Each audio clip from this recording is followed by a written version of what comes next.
এটা হলো Reno 15 Pro mini, যেটা ইন্ডাস্ট্রিজ কম্প্যাক্ট ফোন এবং যেটা আসছে 200 মেগাপিক্সেল আলট্রা ক্লিয়ার ক্যামেরা দিয়ে। এতে পাচ্ছেন আপনারা 3.5x টেলিফটো পোর্ট্রেট ক্যামেরা।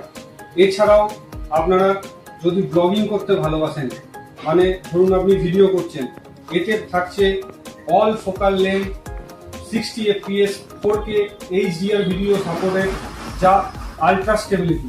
মানে আপনি ধরুন ভিডিও করছেন, ধরুন আপনি কোনো ব্লগিং করছেন, মনে হচ্ছে যে আমি ক্যামেরাটা অন রেকর্ডিং এ সুইচিং করব, অর্থাৎ ফ্রন্ট ক্যামেরা এবং ব্যাক ক্যামেরা আমরা চেঞ্জ করব, সেটাও এতে পসিবল। এছাড়াও এতে থাকছে AI এর বিভিন্ন রকম ফিচার্স, যার মধ্যে এখন ট্রেন্ড। ফেসবুক খুললে, ইনস্টাগ্রাম খুললে আপনারা দেখতে পাবেন পপ আউট। এই পপ আউট পাচ্ছেন এর মধ্যে। এছাড়া থাকছে মানে আপনারা কোনো ছবি যদি মনে করেন লো লাইটে তুললেন, সেই ছবি আপনি পোর্ট্রেট গ্লো এর মাধ্যমে লাইট কমা বাড়ানো করতে পারবেন, অ্যাডজাস্টমেন্ট করতে পারবেন। এছাড়াও বেস্ট ফিচার্স পাচ্ছেন AI মাইন্ড স্পেস।